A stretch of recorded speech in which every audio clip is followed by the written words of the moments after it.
I'm going to start this video off with the latest video from Buff's Garage. That's the name of his YouTube channel. I've only been following him for just maybe a couple of months. When he did, I think it was Poverty Tour with Pole Barn Garage video. Now I've kind of gotten into these videos. I followed, can't remember exactly how I followed that other guy. Yeah, it was Pole Barn Garage, uh, Junkyard Digs. There's a bunch of these guys that know each other and they make one or two collab videos. You kind of start watching one video from another, and after a while, you're watching a whole bunch of different automotive videos. But anyway, in Buff's Garage, the latest video, he's got a 70 something, half a 3/4 ton Chevy pickup. The big V8's all rusted up. He's pulled it apart. I watched about the first 30, 45 minutes, something like that. Now I'll watch a little bit of one video, a little bit of another video until I eventually watch them all the way through. But anyway, I got to the point where he's pulled the heads off this thing, and man, it is super rusty. It's been sitting out in the weather for a long time, and I don't know if that block is savable or not. You'd probably have to. Well, I'd get in there with glaze breaker, cut up the rust, see if I could get the pistons out of there.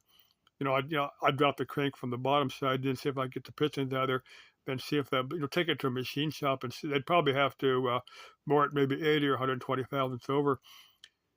The block might be savable. It might not be. I don't know. You just look how rusty that thing is. I don't know. It's a match block. It's a numbers matching block. That's the reason he might want to put a little bit of money into it if the block is still usable, because it could just be beyond the heads. Heads had a bunch of valves rust out. So I'd say the heads are probably junk. You could probably find another. You could probably find some little bit higher compression aluminum heads to bolt on there. Might probably be a little bit different intake manifold. I'd go with maybe an RV cam or maybe a mild race cam. That's probably that's what I would do with that. Of course, that big block, big V8, you don't need a lot of extra power or more torque, because you're going to have that anyway. Just to drive around the street. Now, if you were going to race it or something, that would be a little bit different. But that pickup, I wouldn't race it. I just use it to haul my junk in there. That's what I do with it. But anyway, where that block is savable or not, I don't know. Another thing that Buffett said that I found kind of amazing, that he knew how to tear an engine apart, but he didn't know how to rebuild one. Now, I could rebuild engines when I was a kid. I don't know, early 70s somewhere. I'm not saying I was great at it, but I knew how to do it. I'm not saying I'm great at it now, but I know how to rebuild an engine. Now, the next thing I want to cover is for Sleeper Dude, his latest video. It's like a second one in a series where he's on a road trip with his family. He did take that narrow gauge steam train that goes between Durango and Silverton, Colorado. It goes from Durango to Silverton and then back. He said it was like an 8-hour trip each way. I didn't realize it was that long, because I remember doing it because I was a kid. It's the early 70s. I maybe 13, 14, something like that. That is some of the most beautiful country on earth.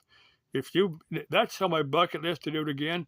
And there's quite a few people that have put that train trip on here on YouTube. If you type, the Silverton, the Durango to Silverton, the narrow gauge steam train, it will come up.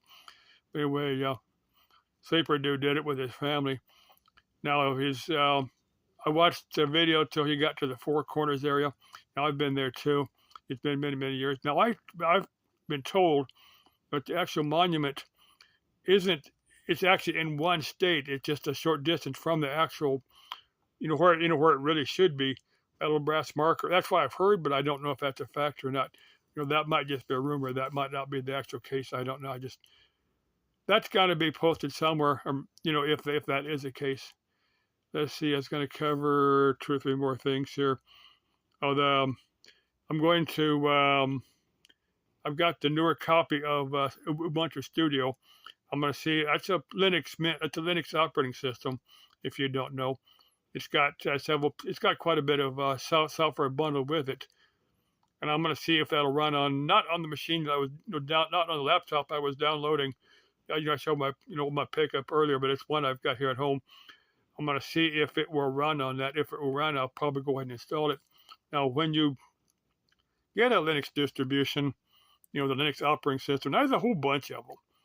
I'll cover the different distributions in another video. But the Linux Ubuntu Studio is the one I'm going to see if it'll run on this machine. What you do, you run it as what they call a live boot. It runs from the USB, from a thumb drive. It just runs from the thumb drive. You don't install it on the hard drive. Well, first off, this system stuff on the hard drive I want to get off of there, because once I load it on there, I've erased everything on the hard drive. It just gets replaced with the new operating system. Of course, I could do a dual boot.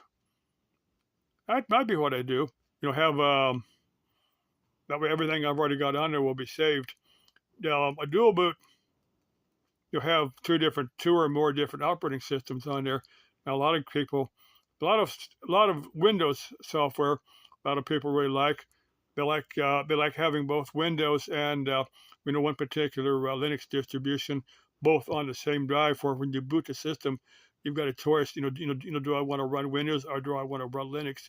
A lot of people will do that. A lot of people have a dual boot system where they can either run Windows or run Linux.